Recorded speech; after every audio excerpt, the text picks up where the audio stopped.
वो हम डिस्कस करने वाले हैं उसकी वर्किंग, कि आपकी बेसिक माइक्रो प्रोसेसर में सारी के सारे इंस्ट्रक्शन सेट्स जो भी आप परफॉर्म करने वाले हैं, भले आप मूव ऑपरेशन परफॉर्म करने वाले हैं या ऐड ऑपरेशन परफॉर्म करने वाले हैं, ये ऑपरेशंस परफॉर्म कैसे किए जाएंगे, ठीक है, ये ऑपरेशन परफॉर्म कैसे किए जाएंगे, कैसे एक पर्टिकुलर कितने टाइम में ये परफॉर्म होगा, ये इंस्ट्रक्शन पैसे पहले पहले आपके मेमोरी में इनपुट होना है तो मेमोरी में कैसे, कौन सी एड्रेस बस इसको लेके जाएगी,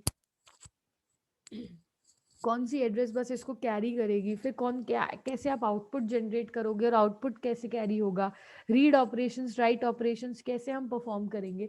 तो अब जो हम करने वाले हैं वो हम स्टार्ट करने वाले हैं माइक्रो प्रोसेसर की वर्किंग एरिया पे, ठीक है। हमने अंडरस्टैंडिंग देख ली, हमने कंसेप्ट देख लिए कि कैसे आपकी micro processor, first of all micro processor आपकी असेंबली लैंग्वेज बेस्ड होती है, ठीक है।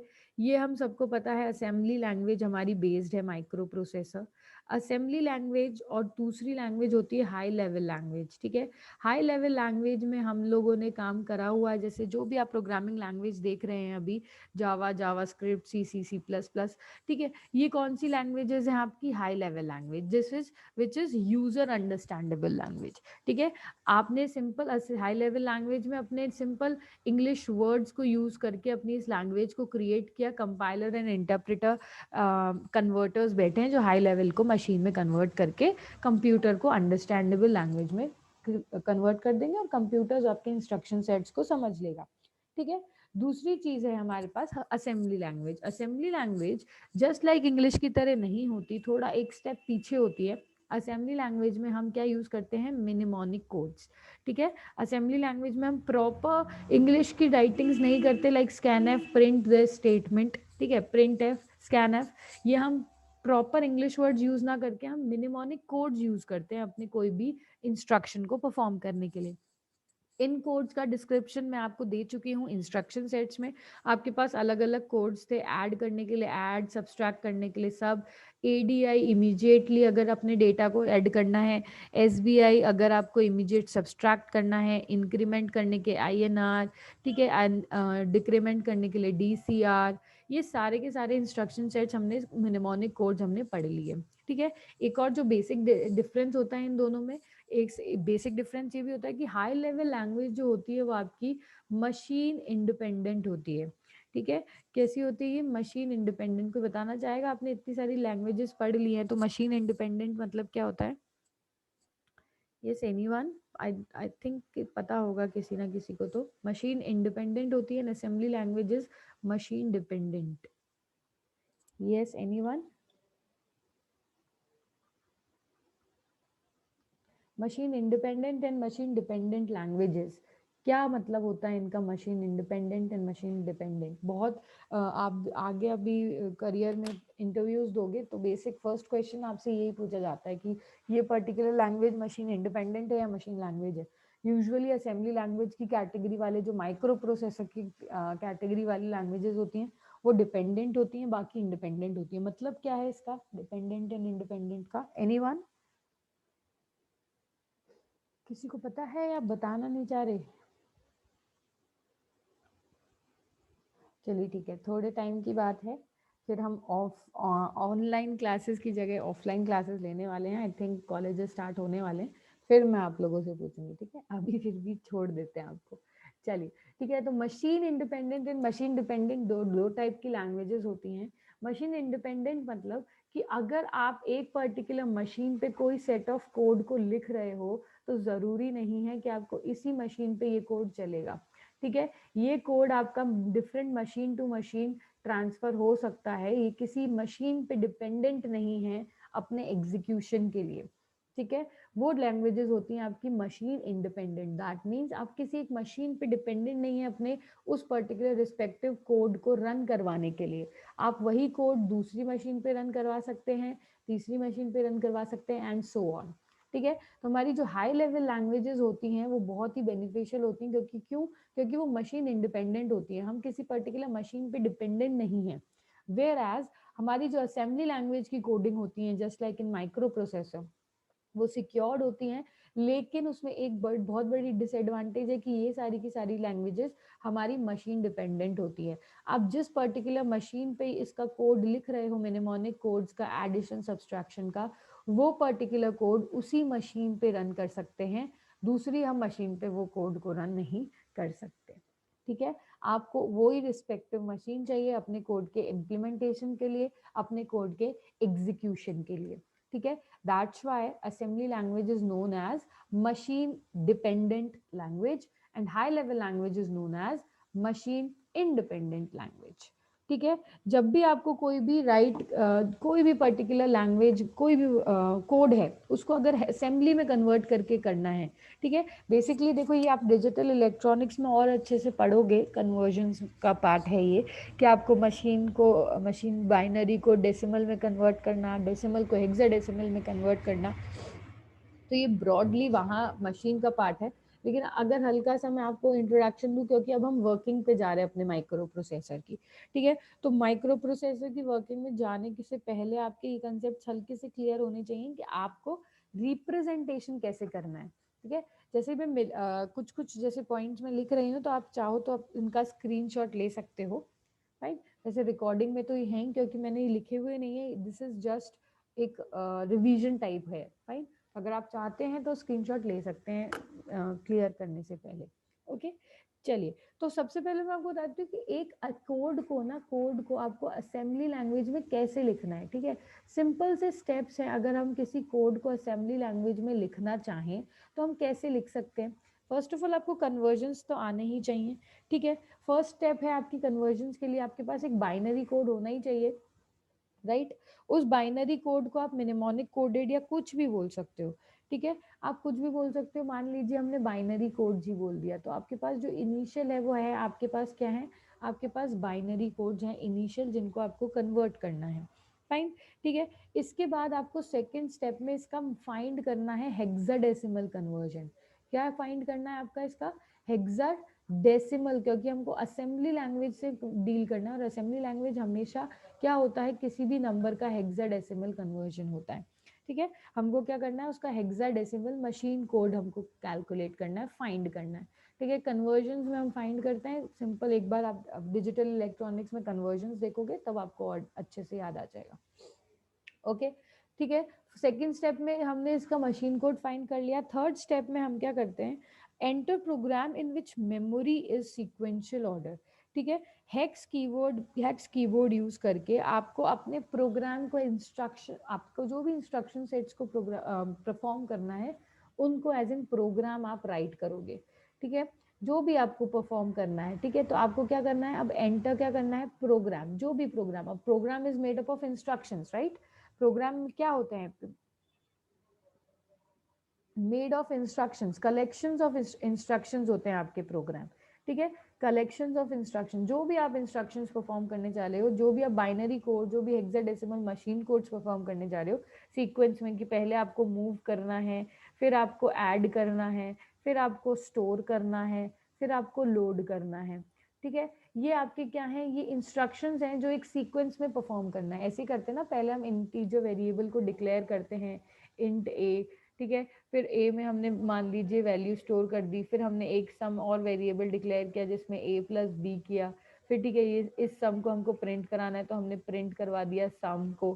ठीक है, ये आपका बेसिकली क्या है, इंस्ट्रक्शंस है, और इंस्ट्रक्शंस का कलेक्शन क्या होता है, एक प्रोग्राम होता है, फाइन। तो थर्ड स्टेप में आपको असेंबली लैंग्वेज में कोड लिखने के लिए, असेंबली लैंग्वेज कोड लिखने के लिए थर्ड स्टेप में finally in binary codes in hexadecimal machine codes को यूज करके अब आप क्या बनाने वाले हो, एक प्रोग्राम बनाने वाले हैं। ठीक है, फोर्थ पॉइंट में सिंपल आपको क्या करना है, अपने इस प्रोग्राम को एग्जीक्यूट करना है। ठीक है, सिंपल स्टेप्स है, कुछ प्रॉब्लम नहीं है। Execute by pressing any keys, मतलब कोई भी एग्जीक्यूशन की जब मैं आपको साइमुलेटर दिखाऊंगी माइक्रो प्रोसेसर का, तब आपको दिखेगा। एग्जीक्यूट करने के लिए सिंपल आपको क्या करना है, एग्जीक्यूट बटन होता है टॉप राइट साइड पे, एग्जीक्यूट इधर बटन होता है आपके साइमुलेटर पे, सिंपल एग्जीक्यूट करना है बाय प्रेसिंग दैट की। ठीक है, आपको एग्जीक्यूशन के लिए कोई शॉर्टकट की वो सिंपल, यहाँ पे आप कोडिंग देखोगे, अभी नेक्स्ट अपन फेच साइकिल्स के बाद कोडिंग स्टार्ट करेंगे, तो कोडिंग में आप देखोगे कि एग्जीक्यूशन के लिए आपको कोई प्रॉब्लम नहीं है। एरर भी वहीं पे शो हो जाते हैं, एरर्स के लिए भी कोई प्रॉब्लम नहीं होती, एरर वो पूरा एग्जैक्ट बता देता है कि क्या एरर आई है आपकी किस स्टेटमेंट में, तो आपको हाथों हाथ आप वहीं से क्लियर कर सकते हो इन एरर्स को भी। फाइन, सिंपल आपको एग्जीक्यूट करना है उनको प्रेस करने के बाद। ठीक है, ये आपको 4 स्टेप्स परफॉर्म करने हैं अपनी असेंबली लैंग्वेज में कोई भी ऑपरेशन को परफॉर्म करने के लिए। फर्स्ट ऑफ ऑल आपको वो कोई बाइनरी कोड दिया जाएगा, उस बाइनरी कोड को हेक्साडेसिमल कन्वर्जन करो, हेक्साडेसिमल मशीन कोड में कन्वर्ट करो। उस कन्वर्जन के बाद उसका एक रिस्पेक्टिव प्रोग्राम क्रिएट करो। प्रोग्राम क्या होगा, made up of instructions, various instructions जो हमने ऑलरेडी पढ़ लिए हैं। ठीक है, इन सारे के सारे इंस्ट्रक्शंस का मेड अप ऑफ एक प्रोग्राम क्रिएट होगा। उस प्रोग्राम को क्या कर लीजिए, फाइनली आप एग्जीक्यूट करवा लीजिए। ठीक है, this particular format is used for to create any respective assembly language program। ठीक है, ऐसे कब इस पर्टिकुलर फॉर्मेट को यूज करके हम प्रोग्राम लिखने वाले हैं। फाइन, ये तो हो गई आपकी असेंबली लैंग्वेज की बात। ठीक है, असेंबली लैंग्वेज, अब लैंग्वेज यूज की जाती है माइक्रो प्रोसेसर, क्या यूज करते हैं, असेंबली लैंग्वेज। अब बात करेंगे हम कि कैसे करते हैं। ठीक है, आगे बढ़ जाते हैं हम। अब आ जाते हैं अपन अपने माइक्रो प्रोसेसर पे। माइक्रो प्रोसेसर मैंने आपको बताया था, जो आपका बेसिकली माइक्रो प्रोसेसर है, वो माइक्रो प्रोसेसर 3 पार्ट्स में डिवाइडेड होता है आपके, है ना। मैंने आपको बताया था फर्स्ट ऑफ डे 1 पे। यस, आप कुछ पूछ रहे हो।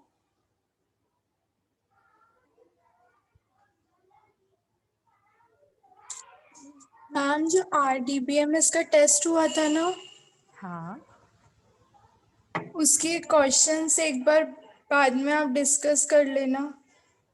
अच्छा ओके, तो अपन एक सेशन रख लेंगे जिसमें मैं आपको सारा बता दूंगी कि कौन से किस हर क्वेश्चन का क्या सही राइट आंसर था और क्या क्या गलत आंसर थे। ठीक है, ओके मैम, थैंक यू।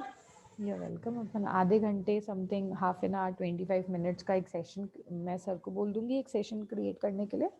उसमें अपन वो टेस्ट पेपर पूरा डिस्कस कर लेंगे। तो जिसने भी वो टेस्ट पेपर नहीं भी दिया है तो वो डिस्कशन में ज़रूर आ जाना, ताकि एक बार एक वो हो जाएगा, मेमोराइज हो जाएगा, एक रिवीजन टाइप हो जाएगा आपका। ओके, चलिए, तो यहाँ तक अपन ने असेंबली लैंग्वेज देख लिया।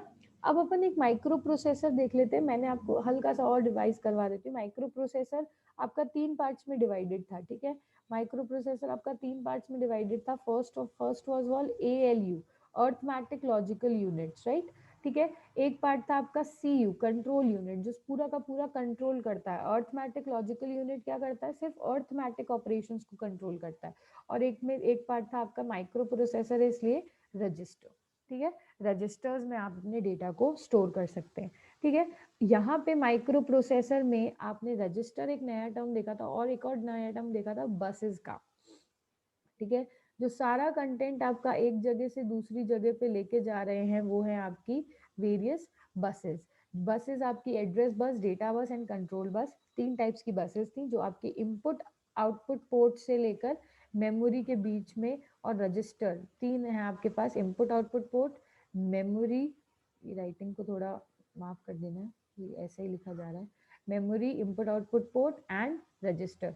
इन 3 के बीच में आपके सारे कंटेंट को ट्रांसफर करने का काम होता है इन 3 का बसेस का, address bus, data bus, control bus. ठीक है, यहाँ तक की स्टोरी आपके माइंड में क्लियर होनी चाहिए। फाइन, आगे बढ़ते हैं अपन। माइक्रो प्रोसेसर्स आपके कैसे यूज में लिए गए। ठीक है, माइक्रो प्रोसेसर बेसिकली आपका माइक्रो कंप्यूटर्स का पार्ट है।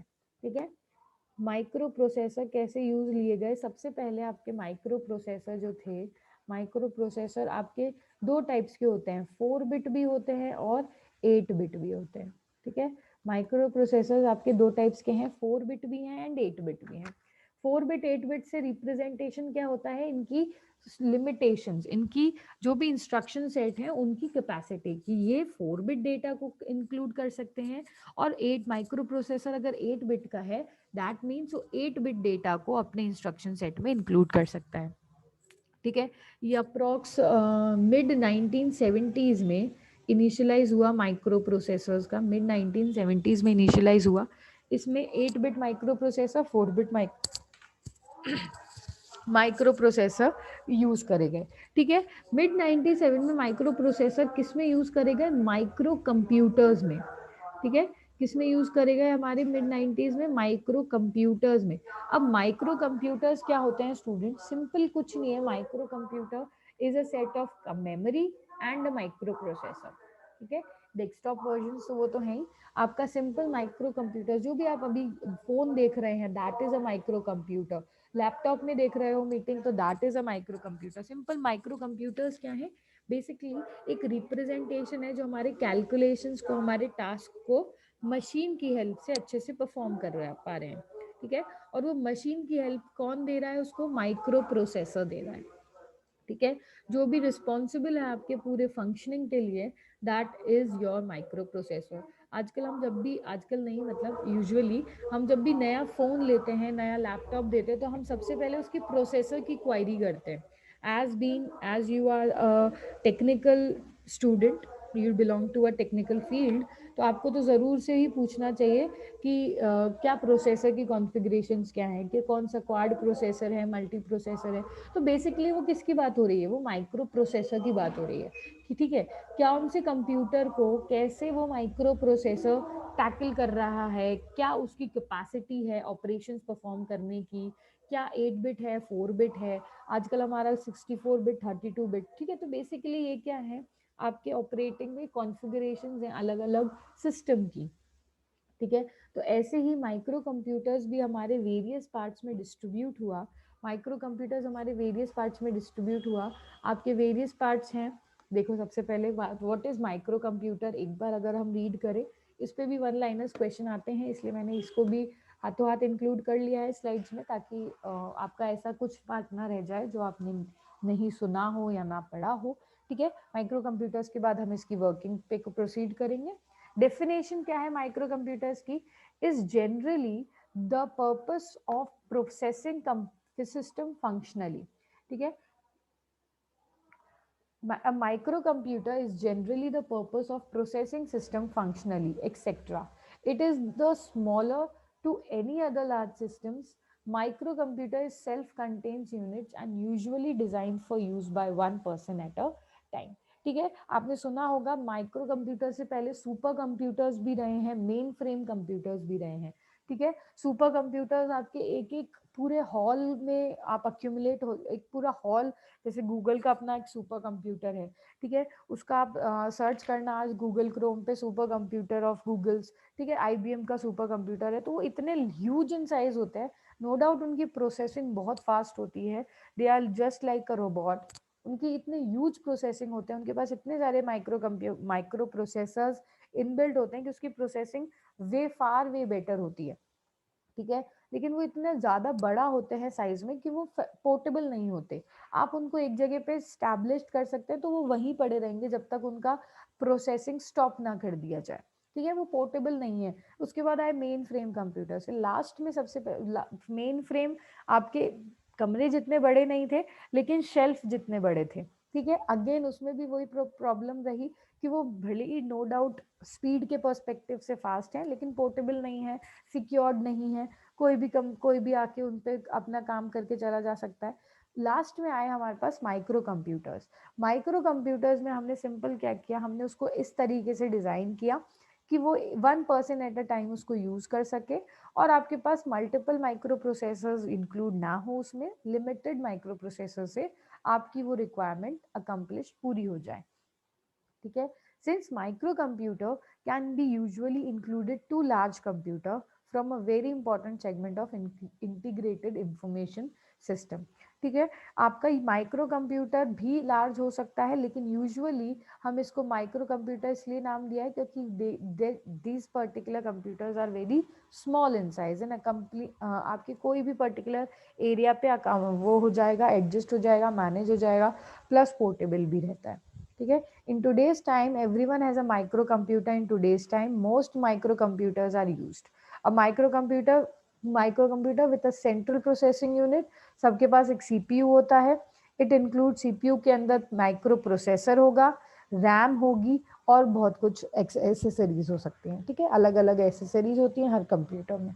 बेसिक कंप्यूटर के अंदर की बेसिक चीज जो होनी ही चाहिए, जिसके बिना नहीं कंप्यूटर रन कर सकता, या कोई भी आपके माइक्रो कंप्यूटर ले लो, कोई भी प्रोसेसर रन नहीं कर सकता, that is your CPU, central processing unit. उसके अंदर आपकी रैम, एक मेमोरी आपको चाहिए ही चाहिए, और एक प्रोसेसर, माइक्रो प्रोसेसर आपको चाहिए ही चाहिए अपनी प्रोसेसिंग के लिए। Okay, this particular is micro computer. Micro computers जो है वो आपके वेरियस टाइप्स में डिस्ट्रीब्यूट हो गए हैं, desktop computer, laptop, smartphone, notebook, tablet, ठीक है, work station, single board, single chip, personal computers, अलग अलग कंप्यूटर्स हैं, अलग अलग पार्ट्स में डिस्ट्रीब्यूटेड हैं, ठीक है। सबसे पहले आपका जल्दी से एक एक का इंट्रोडक्शन ले लेते हैं कि कौन से कंप्यूटर्स का क्या यूसेज है।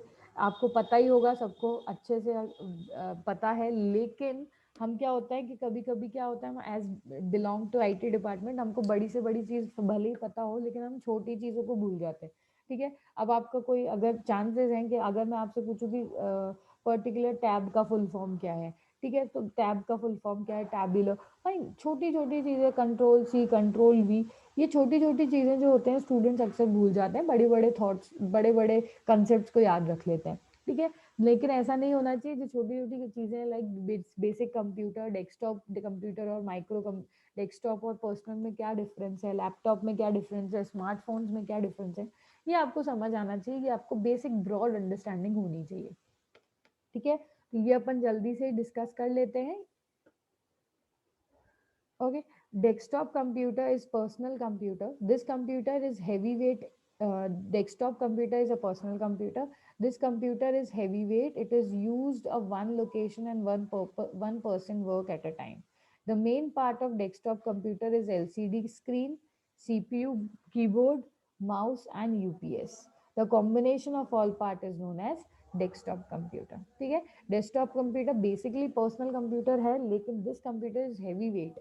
ये आपका बेसिक, पहले आप हम यूज करते थे, किसी के पास होगा पहले के जमाने वाला कंप्यूटर, तो सिंपल उसमें क्या किया जाता था, आपकी कंप्यूटर्स हैं, हेवी वेट होते थे ये कंप्यूटर्स, वन एक पर्टिकुलर लोकेशन से दूसरी पर्टिकुलर लोकेशन पे लेके जाने में थोड़ा टाइम लग जाता था, not as compare to super computers, वो तो बहुत ही बड़े हैं। लेकिन डेस्कटॉप कंप्यूटर्स आपके माइक्रो कंप्यूटर्स की सबसे ब्रॉड रेंज है, सबसे हैवी रेंज है, ठीक है, सबसे हैवी इन वेट होते हुआ करते थे और हैवी इन कॉस्टिंग, क्योंकि वहाँ पे तब उस पर्टिकुलर टाइम पे यही कंप्यूटर्स आए थे हमारे पास, लैपटॉप, टैबलेट्स कुछ इनिशियलाइज हुए नहीं थे, डेस्कटॉप ही थे, तो उस टाइम के हिसाब से बड़े एक्सपेंसिव माने गए, ठीक है। इसमें क्या क्या होती हैं, इसमें फर्स्ट ऑफ ऑल आपकी एलसीडी स्क्रीन एक प्रोवाइड कराई जाती थी, सीपीयू आपको एक प्रोवाइड किया जाएगा जाता था, keyboard, mouse and UPS. UPS में बेसिकली क्या था, इट्स लाइक एन इन्वर्टर, क्या अगर आपका इमीडिएट शटडाउन हो जाता है पावर सप्लाई से,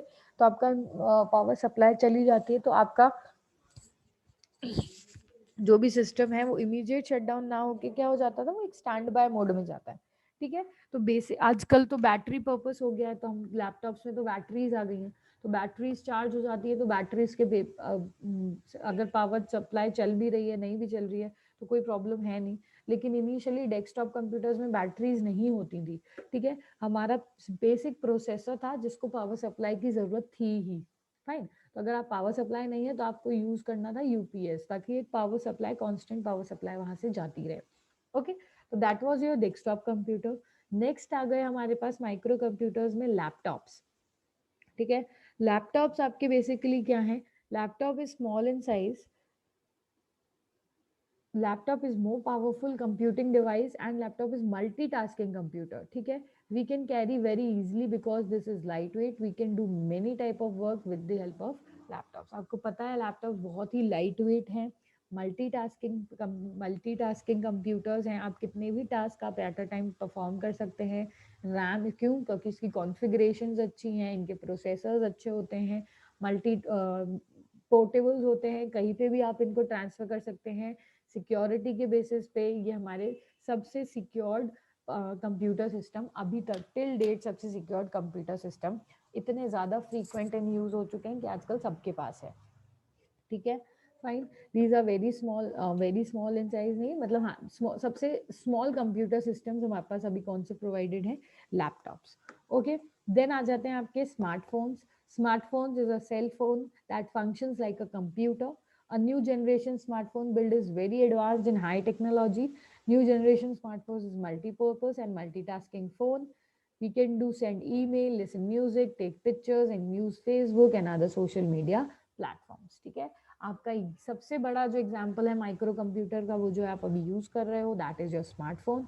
आपकी किसके लिए micro processor basically multitasking multipurpose है. आप कितने भी task at particular time perform कर सकते हो. लाइक कोई कोई स्टूडेंट ऐसे होते हैं कि अभी तो क्लास चल रही है और बैकग्राउंड ऐप में फेसबुक भी चल रहा है, इंस्टाग्राम भी चल रहा है, व्हाट्सएप भी चल रहा है ना. तो ये हो गई मल्टीटास्किंग, राइट. यही फायदा है आपकी टेक्नोलॉजी का, new generation technology. Third one is your smartphones. ठीक है. चलिए, नोटबुक एंड दो टाइप के कंप्यूटर्स हम नेक्स्ट क्लास में डिस्कस कर लेंगे और फिर हम स्टार्ट करेंगे इसकी working, which is very very important.